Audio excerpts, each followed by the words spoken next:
the lyrics are honest. I write about, what I've been through in all of my 17 years. I like to go nuts. I like to lose myself on stage. I like to scream. I like to holler. I like to break things. I like to yell. Called myself punk and skater and... I wasn't gonna quit, And the reason why I did the show is because I knew that he would want me to go on. No, I'm not dead. I'm here.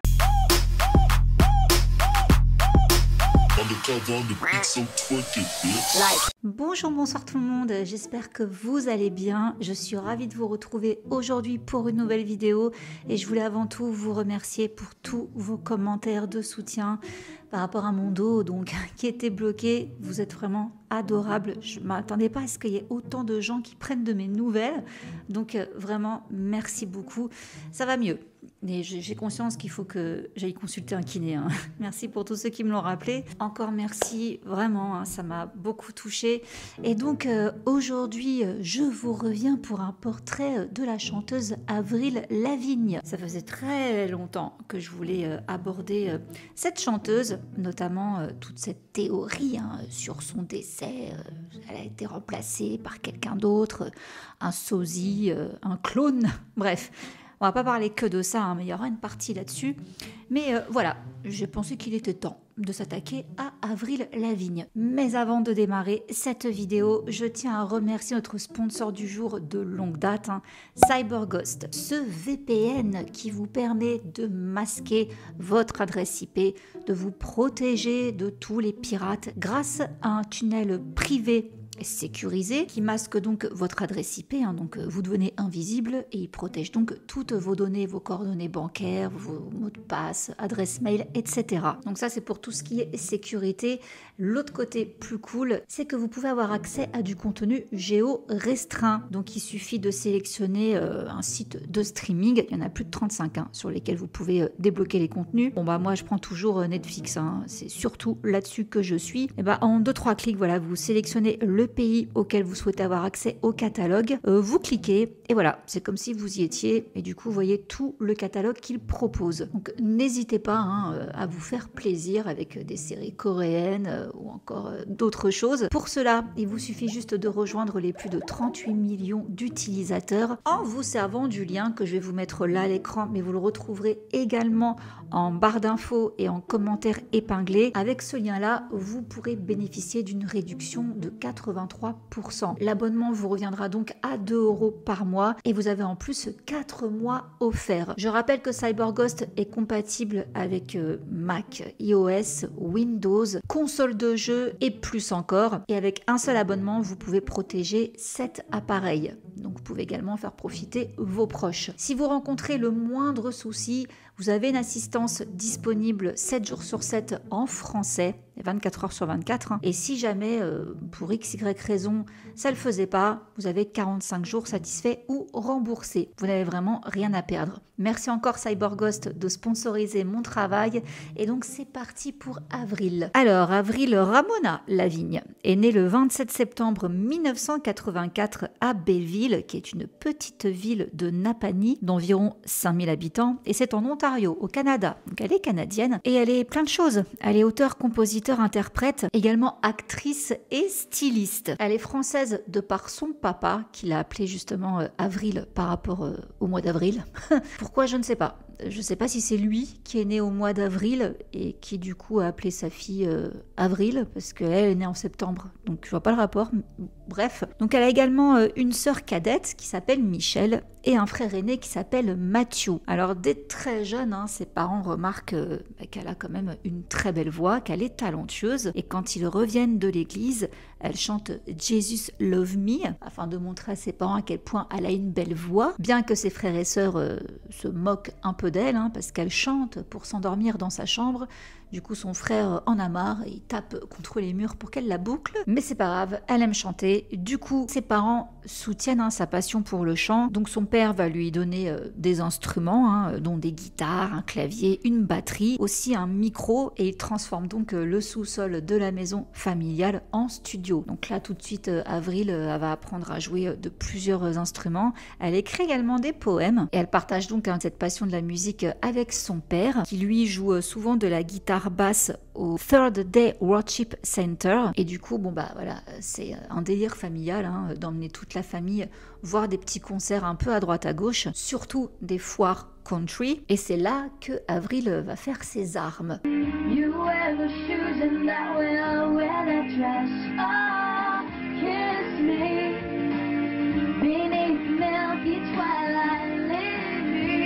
Donc elle va commencer à écrire ses chansons. Elle va également reprendre des morceaux country de Shania Twain et Garth Brooks. Elle va se produire comme ça dans les petites foires country et elle va même réussir à se faire un petit nom dans ce milieu-là. Et c'est en 99, lorsqu'elle interprète une chanson avec Shania Twain sur scène, qu'elle fait part à la chanteuse de son désir de devenir également chanteuse un jour. Et suite à ça, il y a Stephen Med, qui est un chanteur folk local, qui voit la petite Avril se produire avec le Lenox Community Theatre et lui demande si elle aimerait chanter avec lui sur Touch the Sky. Et c'est grâce à ça qu'elle va faire la rencontre de son tout premier manager, Cliff Fabry. Ils vont ensemble envoyer des cassettes de ses performances à plein d'agents de l'industrie. Mark Jowett l'aide à travailler avec Peter Zizzo à New York et elle va écrire la chanson Why. Donc une fois à New York, elle va également se rendre chez Arista Records et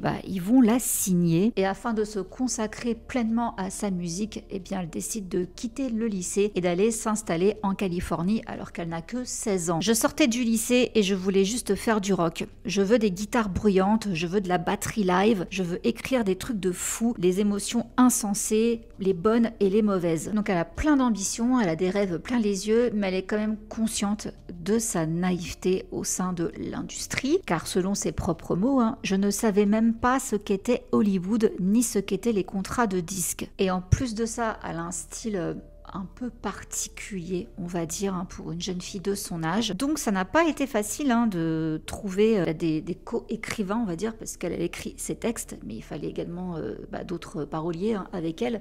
Ça n'a pas été facile d'en trouver qui correspondaient justement à son style artistique. Donc il y a eu des réunions interminables et inconfortables, et de ce fait, son manque de compréhension des mécanismes de production, ça a failli lui coûter ce qu'elle voulait faire réellement. Il ne se souciaient pas de ce que j'avais à dire. Ils avaient leur propre style et ne prenaient pas la peine de me regarder ni d'essayer de me laisser diriger.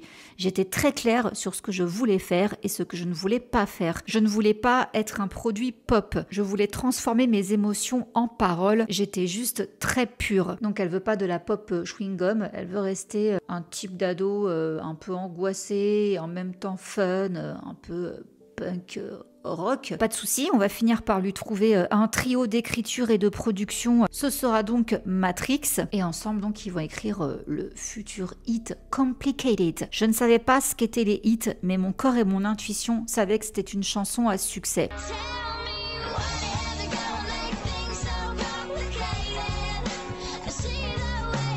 Alors au cours de l'année suivante, Avril et Matrix se réuniront dans des studios, des chambres d'hôtel à travers le sud de la Californie pour composer donc son album de 13 titres. Et les thèmes de l'album, forcément, ils reflètent ce que vivait Avril à cette époque-là, et notamment son style. Donc elle portait des grosses chaussures de skater, elle trouvait les skateurs sexy, donc ça a donné des chansons assez marrantes, assez légères comme Skyer Boy.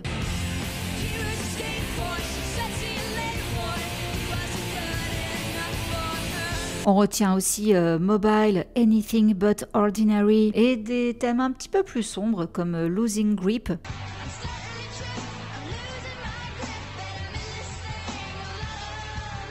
Et I'm With You. Là, cette balade Quelle merveille. J'ai écrit cet album dès la sortie du lycée et maintenant j'entends ces paroles dans lesquelles je parle de ma petite ville et de mon obsession pour les skateurs. Même dans My World, je parle littéralement du fait que j'ai été virée par un cul de poulet frit pour lequel je travaillais dans une chaîne de poulet frit. C'est hilarant. Je repense à ces paroles et je me dis, je n'arrive pas à croire que j'ai dit ça dans une chanson. Moi, il n'empêche que sa naïveté et sa simplicité dans ses paroles, ça a payé. Ça a surtout parlé au jeune public. De toute façon, c'était la cible qu'il visait. Donc, quand sort son album Let Go, Avril Lavigne est directement propulsée dans les étoiles. On est en 2002. Alors tout de suite, les deux premiers singles, ce sont des hits, Complicated, Skyer Boy. L'album s'est vendu en tout à plus de 20 millions d'exemplaires. Il a reçu pas mal de récompenses, ce qui est très cool, mais Avril a du mal à comprendre le succès.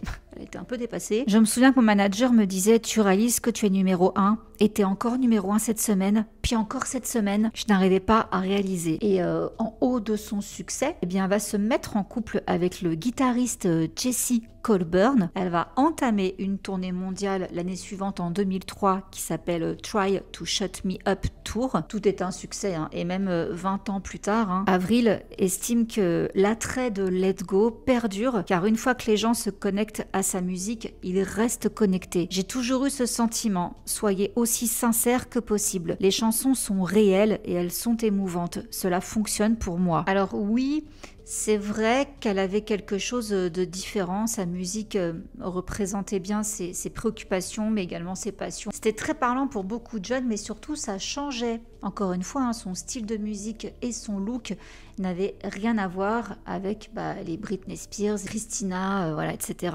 Avril, rien à voir. Britney et Christina, elles étaient hyper sexualisées. Tandis que Avril, de son côté, elle avait un style de garçon manqué. Elle s'était même d'ailleurs moquée de Britney lors d'une interview en disant qu'elle ne voulait pas s'habiller comme une showgirl et elle préférait chanter la frustration, le défi, l'expression de soi et pas l'amour, le glamour et les paillettes. Kind of exaggerate on things. I mean, like I said, I'm different from her, and Did you say? I mean, did you say that she dances like? Oh? no, I. So you're I'm free not there. dissing her, and I don't mean to diss any artist because, I mean, I don't need to do that. I mean, she's doing her thing, and I'm doing my thing, and that's all I have to say. I'm not made up, and I'm not being told what to say and how to act, so they have to call me the anti-Britney, which I'm not. I think that's very rude and very mean. I think it's a dumb game. Donc voilà, c'est tout ce côté rebelle qui a attiré son public. Elle dit qu'elle éprouve quand même de la gratitude pour avoir été adolescente lorsque Let Go a fait ses débuts. Je me souviens d'avoir été à la maison à l'âge de 14 ans et de m'être dit « Je dois me dépêcher et lancer un truc de musique. Je veux faire ça pendant que je suis jeune. » J'ai quitté la maison de mes parents pour embarquer directement dans un bus sans aucune règle. Je me disais « Là, maintenant, je peux boire de la bière, manger de la pizza tous les jours et je dois juste passer du temps avec mon groupe et parcourir le monde. » C'était fou, mais c'était assez spécial. Son chéri Jesse Colburn, finalement il va quitter le groupe ainsi que Avril Lavigne, oui parce que du coup, j'ai peut-être pas précisé, mais il faisait partie donc de son groupe car elle se produit avec un groupe, rappelez-vous. Il quitte les deux, le groupe et Avril en 2004 et là Avril va se mettre en couple avec quelqu'un qu'elle connaît depuis qu'elle a 17 ans. Il s'agit de Deryck Whibley qui est le leader du groupe Sum 41. Et aussi canadien. Ils vont commencer à se fréquenter en 2004. Elle a 19 ans et en mai de cette année-là, elle sort son deuxième album Under My Skin qui se vend à plus de 15 millions d'exemplaires. Forcément, il y aura une tournée mondiale juste après, Bonez Tour. Donc cette tournée, c'est en 2005. La même année, elle se fiance à Deryck à Venise et ils vont se marier le 15 juillet à Montecito en Californie. Donc voilà, son deuxième album est un triomphe. Pareil pour la tournée, elle est mariée. Du coup, elle va un petit peu se diversifier.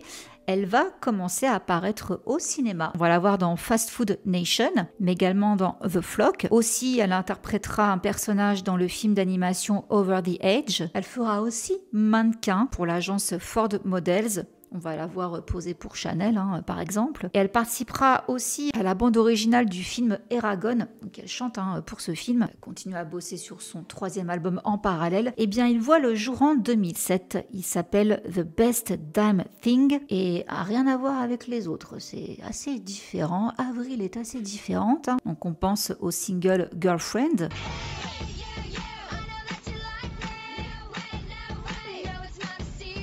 qui a été un succès fou. Hein. Là, c'est bon, Avril, c'est une star mondiale, hein, on l'a compris. Elle fait une tournée mondiale l'année suivante, mais... Ça a été un choc pour ses fans donc de la voir si différente. Là, c'était fini les jeans troués, baggy larges, les baskets Vans, etc.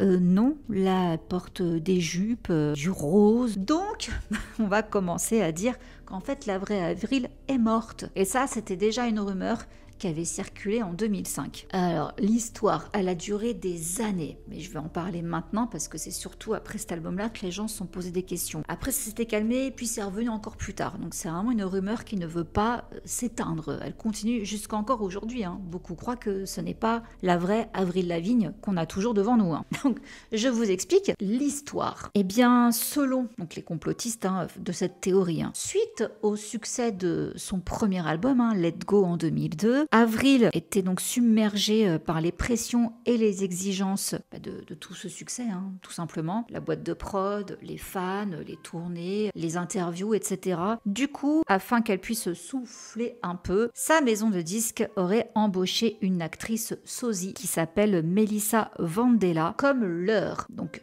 selon cette théorie, cette Melissa remplaçait Avril dans certains déplacements par exemple, afin que ce soit elle qui se fasse photographier par les paparazzi et qu'Avril puisse souffler un peu. Avril et Melissa se connaissaient, elles s'entendaient même très bien et Melissa aurait commencé à apprendre à chanter comme elle, à apprendre toutes ses mimiques jusqu'au jour où Avril se serait donc ôté la vie car en 2023 elle perd son grand-père bien-aimé. Elle lui a même rendu hommage sur scène avec le titre Tomorrow. This show tonight goes out to my grandpa who passed away today.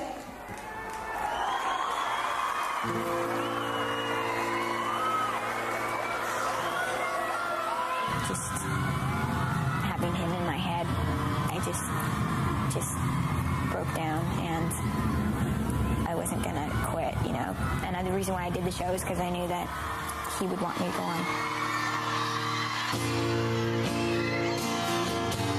Du coup, elle aurait plongé en dépression et elle se serait pendue en Colombie-Britannique. Sauf que elle aurait déjà enregistré son second album. Du coup, son label, afin de ne pas se retrouver avec un album sur les bras, eh bien, ils auraient tout simplement mis Melissa à sa place, complètement. Donc, elle avait même pas à chanter cet album-là, elle avait juste à faire du playback et à limite faire quelques lives. Mais encore une fois, comme elle avait pris à chanter comme elle, bon bah c'était pratique. Donc c'est elle qui aurait enregistré les albums suivants. Enfin en gros maintenant depuis donc 2003, c'est Melissa qu'on voit et plus Avril. Alors ça a été également pas mal repris par un utilisateur brésilien sur Twitter qui s'appelle Givenchy. Il en avait fait tout un thread sur Twitter. Mais du coup voilà, ça expliquerait pourquoi Avril aurait quand même changé d'apparence et de style quand son troisième album est sorti. Alors en plus, ils ont vu des signes dans le clip Girlfriend où Avril s'habille comme deux personnages différents, rivalisant pour le même homme. L'une, elle a son esthétique de skateuse, garçon manqué, cheveux noirs, tandis que l'autre est une rousse un peu coquine avec des lunettes, un cardigan rose. Et il y a encore une troisième version d'elle-même qui raconte la vidéo. Et elle a un style qui est quelque part entre les deux. Donc voilà, changement d'esthétique, de style de musique et même d'attitude générale. Donc là, les fans se sont posé des questions. C'est plus Avril Lavigne, garçon manqué, qui manquait un peu d'assurance, qui était un peu angoissé et qui avait toujours dit qu'elle préférerait mourir plutôt que d'enfiler un tutu rose avec genre un cupcake. Non, jamais Avril aurait fait ça. Alors il y a une autre version de la théorie qui dit que justement cette Melissa Vandella se serait sentie mal de mentir et elle aurait donc laissé des indices subliminaux dans les paroles de certaines chansons. Alors les chansons qui ont retenu l'attention, on a Nobody's Home ainsi que Clipper Away. Selon donc les adeptes de cette théorie, ces morceaux-là prouvent le décès d'Avril. Alors les paroles de Nobody's Home, elle veut rentrer à la maison mais personne n'est à la maison. C'est là qu'elle repose, brisée à l'intérieur, sans aucun endroit où aller, aucun endroit où aller pour se sécher les yeux, brisée à l'intérieur. Elle est tombée en disgrâce, elle est partout. Voilà les paroles de Nobody's Home. J'avoue que, voilà, ouais, c'est vrai que ça interpelle. Ensuite, Slipped Away, Melissa chanterait la mort de Avril en disant « Ce n'était pas faux, c'est arrivé, tu es passé par là, tu es parti, maintenant tu es parti, et voilà, et voilà. » Quelque part, je ne peux pas te ramener. Donc elle se serait ôté la vie et il y a eu encore une autre rumeur sur sa mort, décidément. Tout le monde veut l'enterrer. Un accident de snowboard lors d'un voyage au ski. Alors voici ce qui avait été publié, hein. C'était sur Gossip Cop. L'auteur, compositeur, interprète et snowboarder débutante était en vacances à la station de ski de Whistler Blackcomb, située à 125 km au nord de Vancouver, en Colombie-Britannique au Canada, avec sa famille et ses amis. Des témoins indiquent qu'Avril Lavigne a perdu le contrôle de sa planche et a heurté un arbre à grande vitesse. Avril Lavigne était transportée par avion par des équipes de patrouilleurs de ski vers un hôpital local. Cependant, on pense que la musicienne est décédée sur le coup des suites de l'impact de l'accident. Voilà. Entre-temps, la théorie de son décès, elle avait encore une fois été mise en lumière, donc une première fois en 2005, une autre fois en 2011, par un blogueur brésilien qui titrait donc son blog « Avril est morte ». Donc il a fait des comparaisons entre Avril Lavigne et l'autre, Melissa, au fil des années pour relever toutes les incohérences. Donc je vais vous mettre tout ça à l'écran. Alors déjà, il trouve que sa peau, elle est moins pâle, que dorénavant elle est plus bronzée, que sa mâchoire était un peu plus carrée, que là maintenant elle est un peu plus, comme on dit, en lame de couteau. Bon, les cheveux, ça, franchement, hein, c'est un coup de fer à friser, hein, voilà, comme moi. Hein. Un coup on les a lisses, un coup on les a bouclés, donc là-dessus on va pas trop relever. Pareil, hein, avec les cernes, je vois pas vraiment où ils veulent en venir, je vois pas de différence, hein, personnellement. Et il y a une autre photo où là ils ont vraiment tout relevé. Alors il y a effectivement un espèce de petit bouton, mais je pense que c'est un bouton qui est là en permanence. Bon, sur les 3 photos, il y est tout le temps. Mélissa, hein, donc on va l'appeler comme ça, hein, bah, elle l'aurait toujours, hein, quand même, je tiens à le souligner, donc coïncidence ou pas, voilà. Mais elle en avait également un autre au sourcil droit, qui a disparu après. Alors ça pour le coup, je pense que tout simplement elle a pu le faire retirer. Après, au niveau des bras, les taches de rousseur ou taches de naissance, grains de beauté. Alors selon eux, oui, on retrouve les mêmes, mais c'est Melissa qui les aurait copiés, car il y en a plein d'autres qui ont, selon eux, rien à faire là. Bon, je vous avoue que c'est un peu bancal, hein, tout ça, parce que moi perso, j'ai des grains de beauté qui apparaissent avec le temps. Je les avais pas forcément avant, donc bon, voilà. Pour moi, c'est pas recevable, on va dire. Bon, après, le style d'écriture. Alors oui, ça, j'avoue que, voilà, on a une note. Mais même là, vous allez voir qu'il y a un truc qui déconne dans leurs explications. On a une note d'Avril sur la gauche, donc, qui daterait de 2013, et une autre qui est donc datée de 2017. On voit que l'écriture n'est pas du tout la même. Or, bah, ça ne colle pas, parce que si l'écriture sur la gauche a date de 2013, bah, Avril est déjà morte depuis longtemps, selon eux. Donc c'est Melissa qui écrit tout ça. Donc juste elle a changé d'écriture. Enfin oui, c'est pas non plus recevable si vous voulez. Sauf si ce texte-là, qu'on juge de 2013, cette chanson, elle l'aurait écrite déjà bien des années avant. Dans ces cas-là, why not? Ensuite, autre chose qui a perturbé, c'est cette photo où carrément Avril aurait écrit Melissa sur sa main. Donc ça serait Melissa qui aurait écrit Melissa. Ça a alimenté cette théorie donc de cette fameuse Melissa qui envoie des indices pour faire comprendre que c'est elle et que c'est plus Avril Lavigne qui est aux commandes,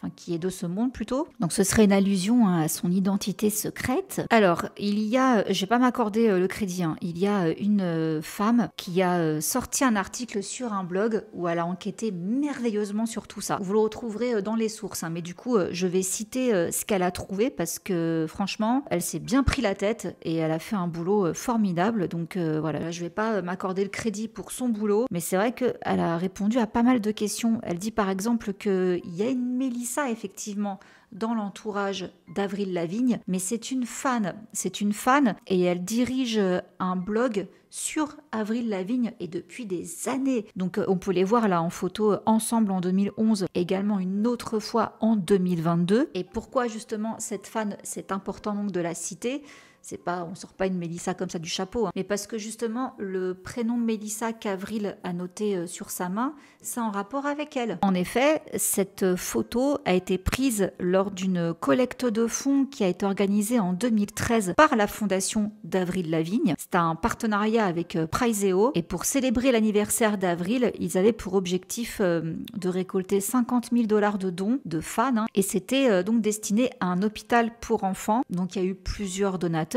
y compris cette Mélissa du site donc sur Avril Lavigne. Et en remerciement, donc Avril a fait des photos où pour certains, elle avait un panneau où elle remerciait telle personne. Un autre, elle avait écrit des noms sur son bras et elle avait donc écrit Mélissa sur sa main. C'était pour remercier les donateurs, dont Mélissa. Et c'est confirmé parce que cette Mélissa, donc son blog c'est avril-l.org, elle a exprimé sa gratitude face à cette petite photo donc de Avril. C'était sur Twitter et elle avait même répondu au tweet d'Avril concernant la collecte de fonds qui avait atteint son objectif. Et donc voilà.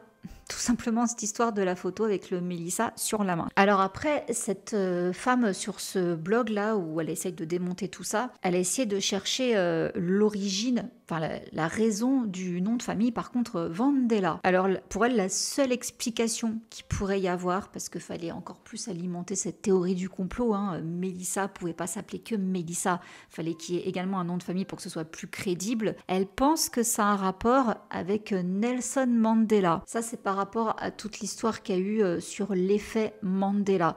Je vais pas m'attarder là-dessus, hein. Je vous invite à taper sur Google l'effet Mandela, vous allez voir ce que c'est. Et il y avait eu ça autour de la mort de Nelson Mandela, et c'était à peu près au même moment où il y a eu cette histoire, Avril Lavigne, Mélissa, les photos, etc. Donc, cette femme sur le site là, elle pense que peut-être les théoriciens du complot se sont inspirés de l'effet Mandela, vu que c'était à la mode à ce moment-là, je vais dire ça comme ça, et juste ils ont changé une lettre, Vandella. Franchement, elle a été la chercher loin cette explication, mais voilà, pour elle, ça peut justifier ça, on entendait ça partout, l'effet Mandela, c'était nouveau. Bon bah voilà, les conspirateurs s'en sont servis, pourquoi pas. Après, il y a quand même Avril elle-même, hein, qu'il faut pas oublier, hein. On lui a posé la question justement. No, I'm not dead. I'm here. Yeah, it's this huge rumor. It's not even just a rumor. It's that I'm dead. Aren't they saying like that? Like I'm an imposter. I'm an imposter. Mm-hmm.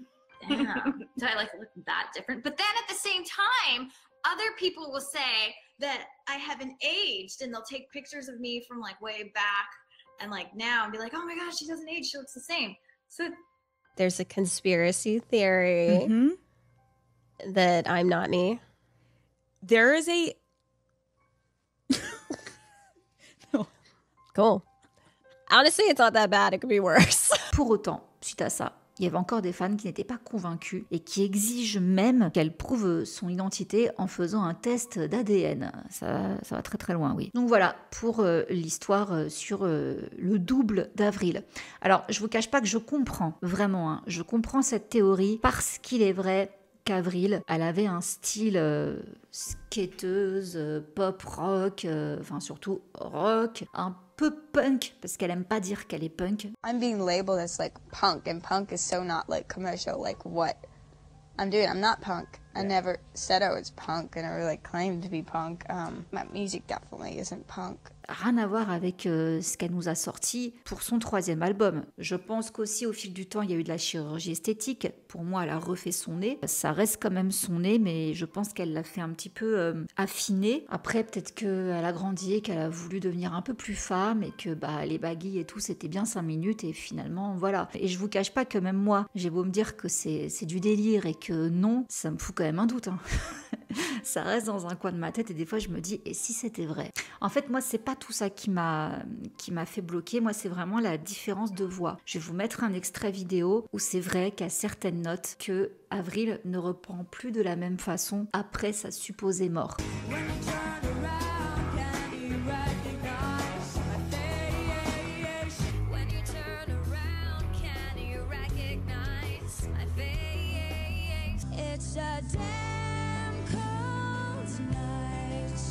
Trying to figure out this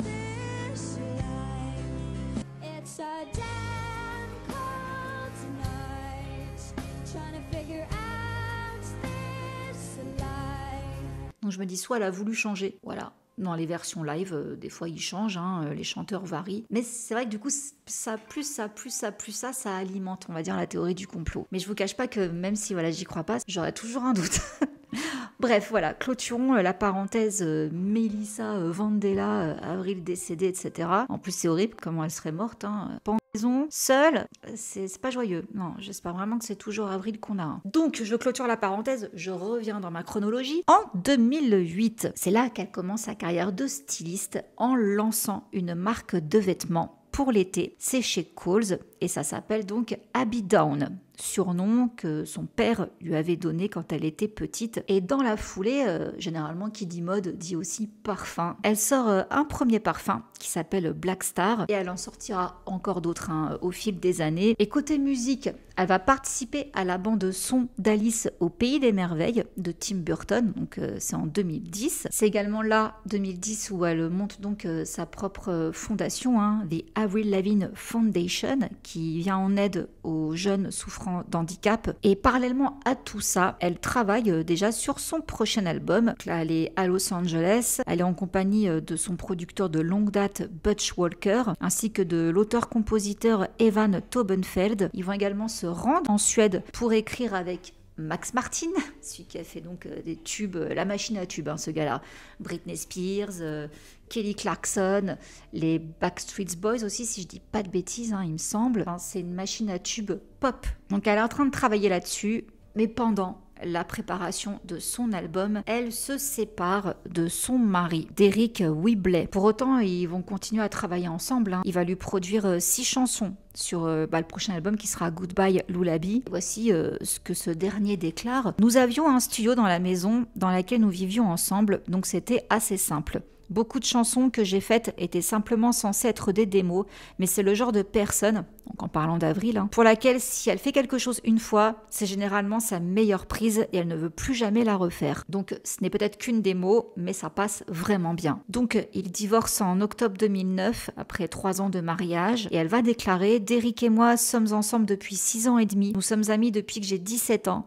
On a commencé à se fréquenter lorsque j'en avais 19 et je l'ai épousé quand j'en avais 21. Je suis contente des moments que nous avons passés ensemble et j'apprécie cette amitié qui subsiste. J'admire Derek et j'ai beaucoup de respect pour lui. Il est la personne la plus fascinante que je connaisse et je l'aime de tout mon cœur. Derek et moi, nous nous séparons et passons à autre chose, mais sur une note positive. » Donc elle continue, comme je vous dis, à enregistrer avec lui sur cet album. Et elle dit que c'est pas du tout gênant. Je pense que j'ai beaucoup de chance et je me sens vraiment reconnaissante de pouvoir dire que nous sommes comme de meilleurs amis, que nous sommes comme une famille. J'espère travailler avec lui à l'avenir. Nous avons une belle amitié, d'excellentes relations et beaucoup de respect l'un pour l'autre. Alors, le lancement de cet album, on a le titre What the Hell.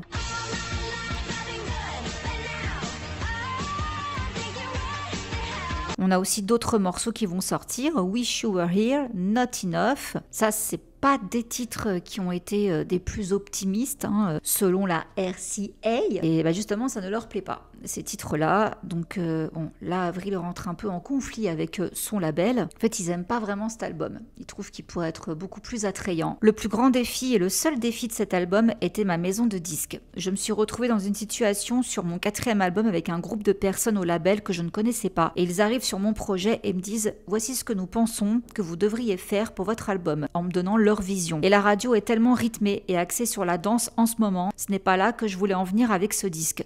J'ai donc dû me battre et dire non, mais j'ai finalement fait le disque que je voulais. Et vous allez voir que de toute façon, ça va pas le faire au final avec cette maison de disques. Donc, elle enchaîne avec une tournée, The Black Star Tour en 2011. Et la même année, en mai, elle vend sa maison de Los Angeles pour s'installer à Paris. En hommage à son père français, elle veut apprendre la langue française. Et toujours en 2011, en septembre, elle fait le défilé de sa marque Abby Down à la Fashion Week de New York. Et qui elle embauche pour défiler? La demi-sœur de Kim Kardashian, Kylie Jenner, qui n'a alors que 14 ans. Et ça n'a pas plu à tout le monde qu'elle choisisse Kylie. Alors déjà, elle l'a pas pris pour rien, parce que Kylie Jenner, c'est quand même la demi-sœur de son compagnon à ce moment-là.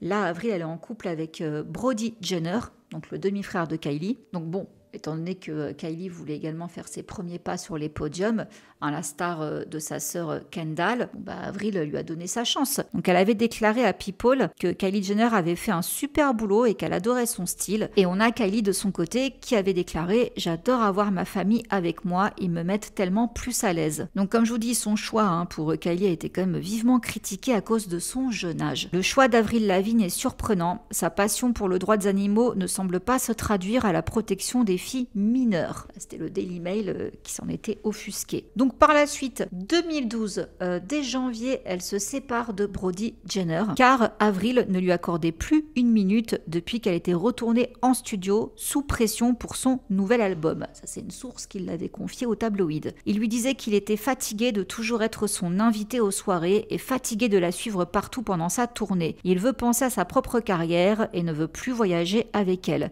Avril ne l'a pas supporté. Bon, faudra qu'elle se fasse enlever le tatouage qu'elle avait fait pour lui. Elle s'était fait tatouer son prénom sous le sein droit et lui, il avait fait tatouer le sien sur le bras au bout de seulement quelques mois de relation. Bon, voilà, ne jamais se tatouer le nom de son amoureux ou de son amoureuse. Conseil. Du coup, au même moment, elle va commencer à sortir avec Chad Kroeger, le leader du groupe Nickelback, et ils vont même annoncer leur fiançailles la même année, très rapidement, en août, pour se marier le 1er juillet 2013 au château de la Napoule en France. 2013, belle année, elle est mariée et elle sort son 5e album sous le label Epic. Donc là, on retrouve les morceaux Here's to Never Growing Up, Hello Kitty,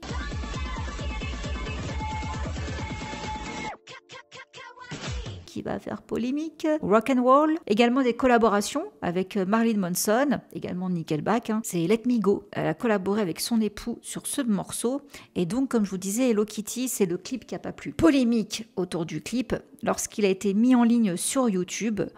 Alors là, on a crié au racisme. Pourquoi ? Dans ce clip, elle est déguisée en personnage de manga au style rock'n'roll. On a un univers de sushi et de cupcakes et ça a été jugé trop cliché pour les internautes ainsi que les fans de cosplay. Selon eux, ce clip est une insulte à la culture japonaise et ils ont traité donc Avril de raciste. Donc voici les messages très sympas qu'on pouvait retrouver. Tout ce que tu as à faire dans la vie pour ne pas être détesté est numéro 1, ne pas être raciste. Numéro 2, n'épouser aucun membre des Nickelback. Ça, j'ai pas compris pourquoi il disait ça. Ou encore, pas sûr que cette vidéo soit terrible, raciste ou terriblement raciste. Alors, face à ce déferlement de haine, Avril a pris Twitter et a écrit « Raciste, lol, j'adore la culture japonaise et je passe la moitié de mon temps au Japon. J'ai voyagé jusqu'à Tokyo pour tourner cette vidéo spécialement pour mes fans japonais, avec mon label japonais, des chorégraphes japonais et un directeur japonais, tout ça au Japon. » Donc la vidéo qui avait été supprimée, carrément elle avait été supprimée, elle a été remise en ligne, mais elle a récolté plus de dislikes que de likes. Voilà pour la petite histoire sur Hello Kitty. L'année suivante, 2014,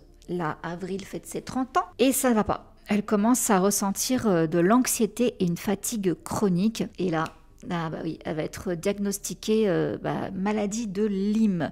Donc pendant 2 ans, elle va souffrir le martyre. Elle va principalement rester au lit. Elle a continué à jouer de la guitare au fin fond de son lit. Elle prévoyait de revenir une fois qu'elle se sentirait beaucoup mieux. Et ce qui est pas cool, c'est que en plus donc de son état de santé qui se dégrade, son mariage est également toxique. Donc il n'y a rien qui va. Elle va revenir et voici ce qu'elle va déclarer. Maintenant, je suis là. Je fais de la musique. J'ai sorti un disque. C'était difficile pour moi de faire ça. L'une des choses les plus effrayantes que je puisse faire est de m'exposer. Je me bats, je me pousse. C'est pourquoi ma musique m'a guérie. Donc elle dit qu'elle avait hésité à évoquer sa maladie. Non seulement cela fait partie de ma vie, mais je dois aussi attirer l'attention sur la gravité de la maladie de Lyme. Et donc là, comme je vous disais, avec son mari, ça n'allait pas. Du coup, elle demande le divorce le 2 septembre 2015, après 2 ans de mariage. Son album, donc en question, qu'elle a écrit en étant très malade, il sort en septembre 2018. Il s'appelle Head Above Water. Le titre fait un carton. En même temps, il est très personnel. Elle parle justement de sa maladie de Lyme. Elle l'a écrit pendant l'un des moments les plus terrifiants de sa vie. Et elle poursuit « J'avais accepté la mort et je pouvais sentir mon corps s'éteindre ». Bon, il y a quand même eu un titre qui n'a pas plu. Encore une petite polémique. Après Hello Kitty, là, c'est le satanisme. C'est pour le titre « I fell in love with the devil ». Je suis tombée amoureuse du diable. Alors, elle publie des photos promo de la chanson sur Instagram le 6 juillet 2019. Jugée plutôt sinistre. Donc, elle est dans une forêt. apparaît, vêtue de noir, l'air grave, tenant un grand crucifix. Et sur un autre cliché, Avril porte une longue robe rouge. Elle apparaît de dos en train de jouer du piano, toujours dans les bois en pleine nuit. Alors certains ont adoré l'esthétique gothique des images, mais de nombreux fans chrétiens ont trouvé tout ça assez satanique. Donc voici les commentaires, hein. Remets ton âme à Jésus, il est le seul à pouvoir te sauver et tu oses tenir sa croix et blasphémer son nom, je prie pour ton salut, tu as besoin de Jésus, Dieu t'a sauvé et béni et maintenant tu fais cette... MERDE. Alors oui, le clip, il peut ne pas plaire, mais en soi, je suis tombée amoureuse du diable. Ça parle en fait de son mariage, de sa relation toxique. Donc voilà, en fait, de quoi parlait la chanson. C'était une métaphore avec les forces du mal. 2021, la renaissance. Je dis la renaissance dans le sens où TikTok est là. Donc là, va pouvoir se faire... une seconde jeunesse avec les millennials. Il y a pas mal de ces titres qui sont repris et qui sont tendance sur la plateforme. Donc elle profite justement de toute cette nostalgie pour reprendre le chemin des routes avec le Greatest Hits Tour. Donc là, oui, on a tous 30-40 ans, ceux qui l'écoutions à l'époque. Donc voilà, elle a fait une tournée pour ses fans de la première heure. Une sorte de mise en bouche pour le nouvel album Love Sucks qui est sorti le 25 février 2022. On a eu le single Love It When You Hate Me. Je savais même pas qu'elle avait fait un album en 2022. Donc ouais, elle est toujours là, Avril. C'est vrai que c'est quelqu'un, moi je l'avais, alors je vais pas dire que je l'avais oublié, mais je suis restée quand même sur le premier album. Je vous cache pas qu'après j'ai un peu décroché et je savais pas du tout qu'elle avait continué. Je sais pas, des fois où je vis dans une grotte, je ne sais pas, il y a des artistes comme ça, pourtant vu ce que je fais, je devrais être au courant, mais il y a des artistes comme ça que j'oublie, que je vois plus. Je pense à eux à l'ancienne, mais je les vois pas continuer. Bon bah si, apparemment, on continue à parler d'elle, on dit qu'elle s'est réinventée à maintes reprises, qu'elle fait preuve de polyvalence dans sa musique et dans son style personnel, et bien que ses racines punk aient toujours été au cœur de son identité, elle a touché aux influences pop, country, et même électronique tout au long de sa carrière. De ce fait, son authenticité et sa capacité à rester fidèle à elle-même lui ont valu un héritage durable. L'impact d'Avril sur la culture pop est évident dans la montée du pop-punk et de la musique alternative parmi les jeunes générations de Billie Eilish à Olivia Rodrigo, qui toutes deux la considèrent comme une influence. Donc oui, quand même. Alors, une petite parenthèse quand même, elle écrit également pour d'autres, Avril. Donc pour vous citer quelques artistes pour qui elle a écrit quelques chansons, on a Kelly Clarkson, également le groupe de rock japonais Puffy, on a aussi la chanteuse Leona Lewis, Miranda Cosgrove et également Rihanna qui avait d'ailleurs repris, c'était pour la chanson Cheers, elle avait repris I'm With You, c'était ça Oui c'est ça. Et Avril a aussi donc coécrit une partie de la chanson de Rihanna, de ce morceau-là. Bon, côté cœur, elle n'a pas renoncé, on est le 7 avril 2022. Elle annonce sur son compte Instagram ses fiançailles avec le musicien Mod Sun. Ça fait déjà 1 an qui sont ensemble et il va même la demander en épousailles le 27 mars 2022 sur une péniche devant la Tour Eiffel. Alors, désormais, Avril a la nationalité française au passage. Malheureusement, au cours du mois de février 2023, on apprend la rupture des fiançailles et la séparation du couple. 1 mois plus tard, mars 2023, Avril officialise sa relation avec le rappeur Tyga. Alors ça, je l'aurais jamais vu venir. Mais bon, ça ne va durer que 4 mois. Donc voilà où en est Avril dans sa vie. Donc écoutez, j'étais très contente de voir qu'elle était quand même toujours dans le décor. Donc je vais faire un peu plus attention maintenant parce que j'étais passée à côté, je vous dis, de tout ça. Donc voilà, j'espère que cette vidéo nostalgie, portrait nostalgie quand même, j'espère que ça vous aura fait plaisir. Je remercie encore CyberGhost d'avoir sponsorisé cette vidéo. Donc n'oubliez pas, le lien pour profiter des 83% offerts, vous l'avez là, mais également en barre d'infos et en commentaire épinglé. Profitez-en. Je vous fais plein de bisous et je vous dis à très vite. Mouah. Bisous, ciao.